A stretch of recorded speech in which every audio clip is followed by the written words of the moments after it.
She stopped, pressed her lips together. This new thing, whatever this is, the last 3 days, and you didn't tell me. You let me. She stopped again. Ryan, I asked you, she said. Her voice was shaking now, slightly at the edges. That night, I asked you to start with honesty, and you said, I know what I said. So what is this? She gestured at the receipt. What is this, Jungkook? You told me I was going to tell you, he said. He stood up. I was. When? The word came out harder than she had planned. After what? After how long of me sitting in this apartment thinking that we were... She stopped because finishing was requiring naming what she thought they were becoming, and she wasn't going to name it in the middle of this. Not like this. He looked at her. His face was doing the undefended thing but complicated. Not the relief of the warehouse, not the warmth of the kitchen. Something with guilt in it. Something that knew it had been caught in a thing that deserved catching. She was unhappy, he said. What? Your sister? He said it quietly. I knew she was unhappy. She didn't wanted this marriage. She'd never wanted it. She'd agreed because of the family's situation, and she was going to go through with it, and she would have been... He stopped. You would have been miserable. The man she actually loved was in another country, and she was going to marry me instead. I knew that. Ryan stared at him. So you paid for their exit? She said. I gave her a way out, he said. I didn't force her to take it. I made it available and she chose it, and He looked at the receipt. Yes, I arranged it. And then, Ryan's voice was very controlled now. I walked down the aisle instead, which you had planned, which I had hoped, he said, quietly. He looked at her. Yes, which I had arranged to be possible. There's a difference between possible and inevitable, she said. Yes, he said. Did you leave me any real choice? The silence that followed was the most important silence they had had till now. He looked at her. He did not look away. No, he said, not really. Not when I factor in what I knew about you. He stopped at her expression, about your loyalty to your family, the way you are. I knew what you'd do. I built something that I knew you would walk into because of who you are, and that his job worked. That is not something I can explain away. She looked at him for a long time. 3 years ago, she said, when I left, he went still. Tell me, she said, the real version, not the edited one. He looked at her. Something moved in his face. Ryan, tell me, she said. You owed me that much.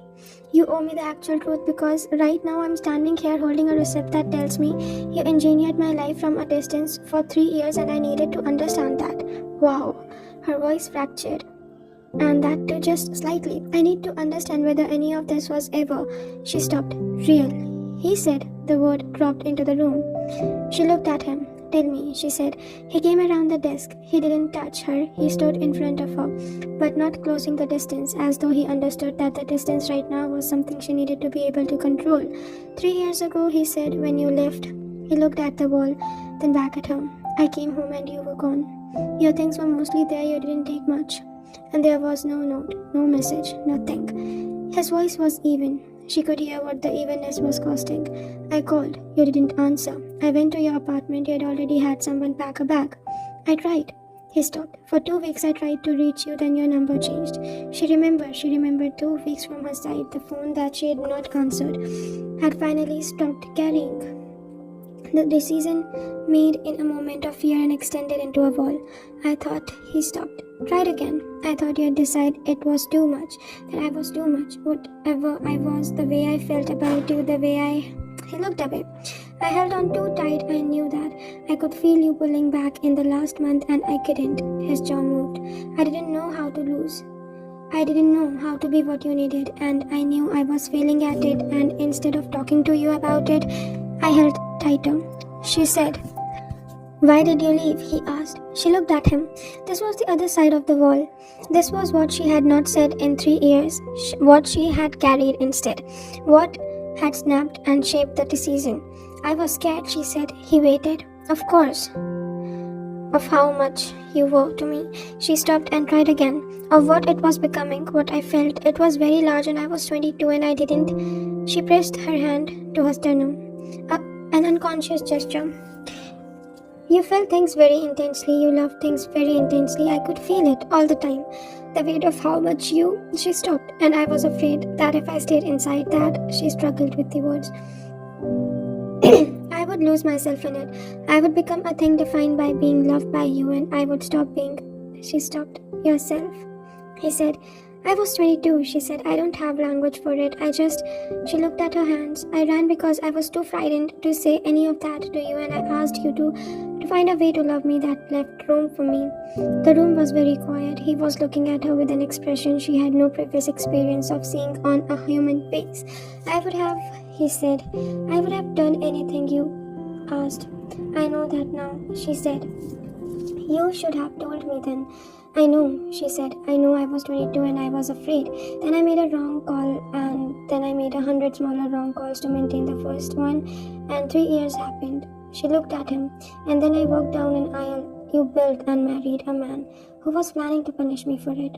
He absorbed that. Yes, he said. Were you, she said, pushing me? Was that ever real? He looked at her for a long moment. For about a week, he said. Maybe 2 in the beginning, when I was still convinced that this was false. He paused. Then he said, You exist in my space, and you were. He looked at his hands. You were you. The same as you were. And I remembered, she carried and said. Couldn't stop, he said. She held his gaze. You manipulated my life, she said. It needed saying. Clearly, without softening, you engineered this entire situation using knowledge of who I am and what I value, and you took away my ability to make a genuinely free choice. Yes, he said, that is not something I can just. I know, he said, I know it isn't. I'm not asking you. Then what are you asking? He looked at her. His face was open in a way she thought he might never have shown another person, without the armor, without the control, without the cold precision of a man who had built himself into a weapon. Just him. I'm asking, he said, for the chance to be honest from now, whatever it cost. He paused. I'm asking for the chance to do this. He gestured between them, without the architectural statement I built around it, without the plan, without everything. I'm asking if there's any version of this that's real. She looked at him for a long moment. The receipt was on the desk behind him, the photograph were in the water he had bought at 1 in the morning, the piano, the book on her nightstand, the door he had opened in his study for the first time, the warehouse, and his face when he came through the door. She held all of it at once. I don't know yet, she said. He absorbed that. That's enough, he said quietly. That's enough. She picked up the receipt from the desk. She looked at it one more time. She set it back then. I'm going to the library, she said. I need to think. All right, he said. She walked to the door. She stopped. She stood there for a moment with her back to him. Jungkook, she said. Yes, the antidote, she said. 3 days ago, 22 minutes. She heard him breathe. It wasn't nothing, she said. What you did, it wasn't nothing to me. I need you to know that. She walked out. She went to the library and sat in the reading chair and opened the book, The Glory of Small Things, which she had moved to the library, which she was rereading for the 3rd time and did not read a single word for 45 minutes. She sat and thought about choices and the people who made them and the ones who made them for you, and whether they were any possible path through the middle of what that was to something that was both true and survivable. She thought for a long time. At 6, he appeared in the library doorway. He didn't come in. He stood in the doorway with his hands in his pockets and looked at her. Dinner, he said. Mrs. Han made. I'll eat at the table tonight, she said. He was quiet for a moment. Okay, he said. She closed the book. He looked at him across the room. Don't hide things from me, she said. Whatever else happens, do not do that again. I won't, he said. She studied his face. She believed him. That was its own kind of dangerous thing. She understood. She stood up and walked towards the door, towards him. She stopped at the doorway. They were close, the width of the frame, him filling in. He stepped back to let her through. She stopped, looked up at him. The library door, she said. I left it open. He looked at her. Every night, she said. For weeks I left it open. He was very still, I know. He had said rough. I was hoping he'd come in, she said. She walked past him into the hallway. Behind her, she heard him exhale long, slow, the careful release of a man who has been holding something very tightly. She went to the kitchen. She set the table for 2. The silence started on a Thursday night, not immediately after the confrontation. The night of the confrontation, they had eaten dinner together, the first time at a properly set table, and the meal had been quiet but not hostile. The quiet of 2 people processing something too large for words but not yet ready to put it down. She had eaten, he had eaten. Mrs. Han had moved around them with the careful discretion of someone who understood the weather. After dinner, she She was going to her room and he let her go. He had gone to yesterday then afterwards. At midnight, the piano, something new again. Not the nocturne, not the uncertain searching piece. From after the warehouse, something with more weight to it, more conflict in it. She lay in her bed and listened to it and let it move through the walls and into her chest and told herself she was simply registering about a meeting. She told him about her client call. The surface of the thing was maintained with the careful attention of two people who had agreed without saying so to let the confrontation settle before they picked it up back. It was Saturday that broke. It started small, the way the worst arguments always do. Not with the thing that actually matters, but with something adjacent to it. Something that carries the charge of the real issue without being the real issue. So that by the time you're in the middle of it, you're fighting about the wrong thing and both of you know it had neither of you can stop. She was in the kitchen at 11 when he came and said without preamble, I've arranged additional security for the next month. 2 more people on rotation have also. He said a phone on the island had this configured. It runs parallel to yours. Location sharing, emergency protocols. She looked at the phone. She looked at him. No, she said. He stopped. Why? I already have to know, she said. I already accepted the security arrangement. A second phone that you've configured is not security. It's surveillance. It's a precaution. It's control, she said. It's the same thing you've been doing since I got here, dressed up as concerned, and I'm not someone kidnapped you, he said. His voice was very controlled. Someone took you from a car and drugged you and you went and we spent 22 minutes not knowing what it was. I know what happened, she said. I was there. Then you understand why. I understand why you're frightened, she said. I understand that, but frightening doesn't give you the right to. This isn't about rights, he said sharper now, the control fraying at the edges. This is about keeping you safe, she said, or close. The word landed when he still. Because of those are not always the same things, she said, and you have a history of confusing them. Something moved across his face. She saw it, the flash of something that was not just anger, something that was wounded underneath the anger, and she felt the truth of it, but also felt her own anger rising to meet his, and she was too tired and too raw for the weeks even to manage it the way she normally would. You don't get to, he started. I got to have a conversation about my own autonomy, she said. Yes, I do. Your autonomy is not an issue. It is always the issue with you, she said. It has been since the beginning. You make decisions about my life. I'm trying to protect you. You are trying to control me and calling it protection. Her voice rose. First time. She had not raised her voice at him in all the weeks of the marriage, and she heard it happen and she couldn't pull it back, and she didn't entirely want it to. You tracked my phone without telling me. You engineered this entire marriage. You arranged my sister's disappearance. You have been managing and maneuvering the control every single thing that I have. I know what I've done. His voice rose to meet hers, and that was its own shock, because she had not heard him raise his voice before. The control precise room temperature Jungkook, who measured every word, was gone now. What replaced it was rawer and louder and more real than anything she had seen from him. I know. I've told you. I know. I have said it and I have meant it, and I am trying. You're trying to do it again right now. I'm trying to make sure nothing happens to you. Why? She said. The word was too loud and too honest, and it silenced both of them for a second. Then she said it again, quite. Why? Because I'm your wife? Because of... I'm your what? Your possession, your revenge. What I am to you, Jungkook, what makes you think you have the right? You know what you are to me. His voice was rough, raw. The words forced out to something that didn't want to release them. Say it then, she was seeking. Not visibly internal, the fine tremor of someone whose adrenaline has nowhere to go. Say it, if you know, say it. He looked at her, his jaw was working, his eyes were doing something she had never seen before, not the undefended quality of the hidden room or the warehouse or the kitchen, but something more desperate than any of those, something at the end of its rope. I can't, he started. Why not? Because saying it doesn't. He stopped because saying it doesn't fix what I've done. It doesn't. He pressed his hand to the back of his neck, a gesture she had never seen from him. Undone. You'd be right not to believe it. You would be right to throw it back at me. Everything I've done is in the way of it, and I know that. And saying it doesn't, it's not about fixing it, she said. It's about... She stopped. Her vision was doing something strange. She blinked. It's about whether you can be honest for once without calculating what the honesty cost you. I'm being honest. Then say it. The room swam slightly. She blinked again. Stop hiding behind what you've done and just Love you. The words came out like something breaking, like something that had been held under pressure for so long that when the container finally cracked, they didn't come out clean. They came out the way things do when they've been compressed, jacked, and fast, and with the force of everything that had been building behind them. I love you. I've loved you for 4 years and destroyed it, and I spent 3 years trying to build something to replace it, and I couldn't. And I made wrong choices and terrible choices, and I know that He stopped.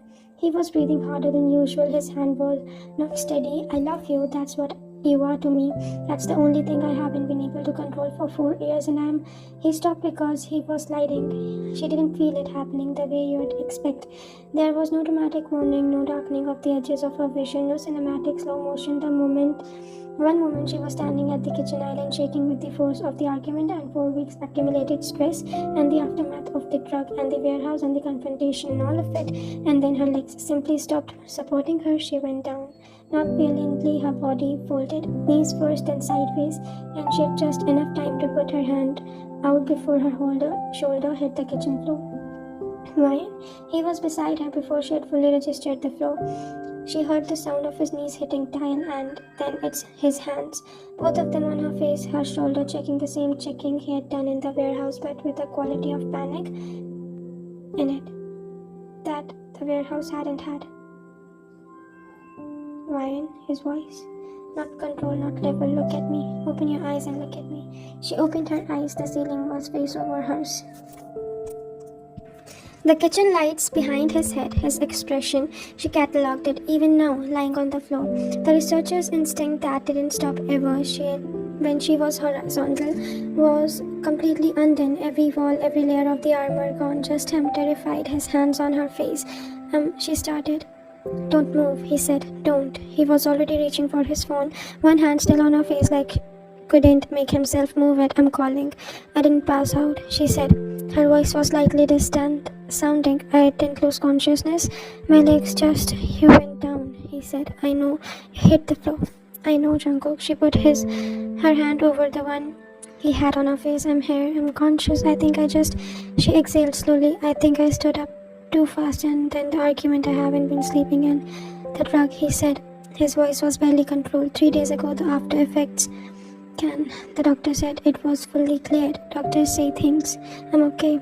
She said it firmly. Help me sit up. You should not, Jungkook. She held his gaze. Help me sit up. A pause. Then his arm went around her shoulders and he helped her sit up, and she leaned against the kitchen island and breathed. He crouched in front of her, both of his hands on her knees, looking at her face. I'm going to call Dr. Kim, he said. It's Saturday. I don't care what day it is. Jungkook, I'm calling Dr. Kim, he said with the quiet absoluteness that was not the cold control of the early weeks, but something rawer, the voice of someone who has no distance left, who is operating from the immediate unfiltered code of themselves. And you are going to sit there and let me, and then he is going to come here and confirm that you're all right, and then we can. He stopped. Please, he said. The please again. She looked at him, crouched in front of her on the kitchen floor, his hands on her knees, his face entirely open, his voice still rough from saying things he couldn't call back. I love you. I've loved you for 4 years. She had not responded to that. The floor had interrupted her response. She hadn't decided yet what the response was. Call Dr. Kim, she said. He called. Dr. Kim arrived in 25 minutes, which is indicated that Jungkook had communicated some level of urgency that she hadn't fully authorized. She decided not to address that. She sat on the kitchen island chair. Jungkook had moved her there with the careful focus of someone handling something irrepressible. Dr. Kim checked her blood pressure, her pulse, her eyes, asked her about sleep and food and the events of the week in the professionally neutral tone of a physician who had clearly been told not to ask too many contextual questions. Jungkook stood in the doorway of the kitchen the entire time, not hovering, not interfering, just there, present. The way he'd been outside her door, the way he was in the room when she was in, the watching that she had catalogued and debated and occasionally resented, and now, sitting on a kitchen chair with a doctor checking her pulse, she found she didn't resent. Exhaustion, Dr. Kim said finally, combined with residual stress response from the incident earlier this week. The body holds that kind of event even longer than we realize, and the drug was cleared, but the metabolic process takes a toll. He closed his back. She needs sleep, real sleep, not the 4 hour of quiet, good sleeping kind. He looked at her. Food, water, quiet for the next few days. Thank you, Jungkook said from the doorway. Dr. Kim glanced at him and then at her with the look of a person who had observed something and decided that it was not his business. I'll see myself out. He did. Silence. She sat on the chair. He remained in the doorway. The argument was still in the room. She could feel it, the residue of everything that had been said, sitting in the kitchen air with nowhere to go. You said it. She said. He was very still on the floor. She said, You said it. I know, he said. I didn't get to respond. I know, he said. You don't. You don't have to. I said it because it was true, not because I expect Jungkook. She said quietly. Stop. He stopped. She looked at him across the kitchen, tired, hollowed out by the week and argument, and the floor and all of it, but clear. Clearer maybe than she had been in weeks. The argument had burned something off, the way fire does, leaving the essential shape of some things left behind. I have seen standing in the middle of something, she said, that I have not been naming because naming it, she stopped because naming it inside all of the context of all of this, it seemed like dangerous. It seemed like something I could trust. He was listening with his own body, but I'm very tired, she said, not of saying true things because they are complicated. A long pause. The day you come through the warehouse door, she said, I knew you were coming. I lay on that chair and I thought, his coming, not hoped, knew. He was barely breathing. The kind of knowing, she said, doesn't come from a marriage contract. The kitchen was very quiet. You did terrible things, she said. You manipulated my life. You took away choices I deserved to make freely. You built a marriage out of. She stopped all of that in a true and it doesn't go away. I know, he said. And also, she said, and also she looked at him. I haven't played the piano for anyone at midnight in my life. What that means, I haven't decided yet. What I'm going to do with it, any of it, I don't know yet, but I'm not. She pressed her hand to her sternum. I'm not indifferent. I want you to know that. I am not. Whatever this is, I'm not unaffected by it. He looked at her. His throat moved. Okay, he said. The word was barely sound. Now come here, she said, and stop standing in the doorway because I'm sitting on a kitchen chair after hitting a floor and I am tired and I'd like to you to just. He crossed the kitchen 4 steps, the crouch in front of her again, eye level close. His hands came up and wrapped around hers where they rested in her lap. Both hands enveloping hers with the warmth she was learning was a specific quality of him. Distinctive, unmistakable. She looked at him, he looked at her. I'm sorry, he said, for the argument specifically, not for any single piece of it. The whole shape of everything that had brought them here. She looked at him for a long moment. I know, she said. She leaned forward. She rested her forehead against his. He went absolutely still, the stillness of something that was being praised or something painful and instead received something it didn't know how to process. His hands tightened around hers. Neither of them spoke. The kitchen was quiet, so it was outside. The day was counting indifferently in the kitchen, very still. 2 people held on. He carried her to her room.